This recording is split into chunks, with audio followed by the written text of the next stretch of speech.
நாங்க எங்க பசங்க நாங்க அடுக்கல எங்க வாசல்ல தான் உட்காந்துருக்கோம். வந்து கத்தரிக்காய் நறுக்கி காய்கறி நறுக்கி போட்டாப்புல அடைக்காய் நறுக்கி போட்டு போய் நாங்க பெத்தவங்களுக்கு எவ்வளவு வேதனையா இருக்கும். அவங்களுக்கு எங்களுக்கு என்ன மின் உதறமா எதுவுமே கிடையாது. அப்படி இருக்கல இப்படி வந்து எப்படி செய்யலாம்? போலீஸ்காரங்கிட்ட எங்களுக்கு போலீஸ்காரங்க இது வரைக்கும் எந்த பதிலுமே சொல்லல. எங்களை கலைக்கிறதுக்கு மட்டும்தான் அவங்க மெயினா நின்னாங்களே தவிர இன்ன வரைக்கும் எங்களுக்கு இன்னும் ஒரு நடவடிக்கை எடுக்கல. 5 மணில இருந்து சாயங்காலம் காலையில 3 மணி வரைக்கும் 2:30 வரைக்கும் உட்கார்ந்துருக்கோம். இது வரைக்கும் ஒரு நடவடிக்கை இன்னும் எடுக்கல. உங்களுக்கு 8 மணிக்கு உங்களுக்கு நாங்க உண்மையா என்ன உங்களுக்கு பிரச்சனையே நாங்க வந்து நிப்போம், எல்லாமே முடிவு பண்ணுவோம். நாங்க இது வரைக்கும் ஆச்சு, இன்னும் எந்த நடவடிக்கையுமே எடுக்கல. எங்களுக்கு இன்னும் எந்த பதிலுமே சொல்லல, இது வரைக்கும் சொல்லல. அப்ப நாங்க எப்படி போலீஸை நம்புறது சொல்லுங்க? அப்ப எங்களுக்கு போலீஸ் வச்சு எங்களுக்கு என்ன பாதுகாப்பு சொல்லுங்க? அதை சொல்லுங்க ஃபர்ஸ்ட்.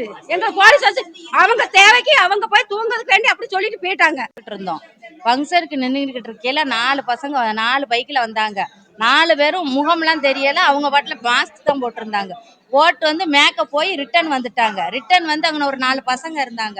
அந்த 4 பசங்களையும் கத்தி எடுத்து தான் வெட்டுனாங்க.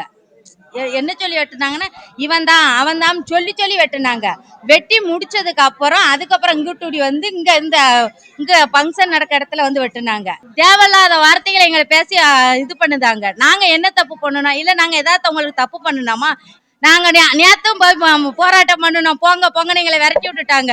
இன்னைக்கு நாங்க போராட்டம் தான் பண்ண போறோம். அவங்க என்ன ஆனாலும் பரவாயில்ல, உசுரே போகுது. எங்க பிள்ளைங்க 6 பிள்ளைங்க அங்க போய் ஆஸ்பத்திரியில போய் உசுருக்கு போராடிட்டு கிடக்கு. நாங்களும் போய் அதோட சேர்ந்து போராடுதோம். நேற்று நான் வேலைக்கு போயிட்டு இந்த வழியா தான் நான் வந்துட்டு இருந்தேன். இங்கிட்டு வர்றவுமே சடனா ஒருத்தர் வந்து பைக் வந்துட்டு இருக்கு. எனக்கு என்னன்னு தெரியல, எங்க போகணும்னு கூட தெரியல. அந்த நின்றுட்டு இருக்கும்போது ஒருத்தர் வந்து இல்லை போடல அப்படிங்கிறான். அப்போ ஒருத்தர் வண்டி விட்டுட்டு தான் விலகி போறான். ஆளுக்கு ஃபுல்லா ஓடுங்க. நான் எங்க போக முடியும் சொல்லுங்க? 4 பேரை பிடிச்சிட்டாங்கன்னு சொல்றாங்க. ஆனா இது வரைக்கும் நீங்க நியூஸ்ல அவங்களை காட்டவே இல்லை. வெட்டுறவங்களை மட்டும் தான் காட்டிருக்கீங்க, பிடிச்சவங்களை காட்டல. அப்ப பிடிச்சிட்டாங்களா இல்லையா நாங்க எப்படி அதை பாக்குறது, நம்புறதும் அதை வச்சு?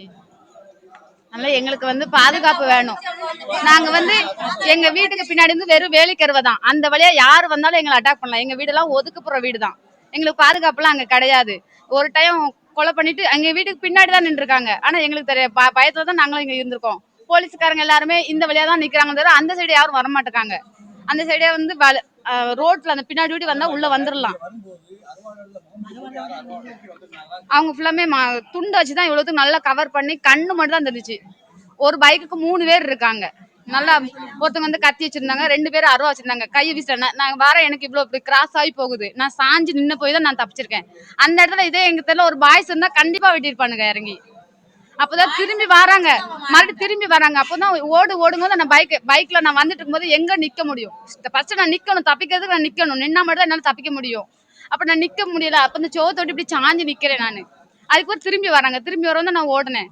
ஓட வந்து அவங்க இங்க வந்து அட்டாக் பண்ணிருக்காங்க உள்ள. அதனால எங்களுக்கு பெண்களுக்குமே இங்க பாதுகாப்பு கிடையாது. நாங்க வந்து வேலைக்கு போறோம் வரோம், நைட் ஆகும் நாங்க வர்றதுக்குமே. எங்களுக்கு பாதுகாப்பு வேணும்.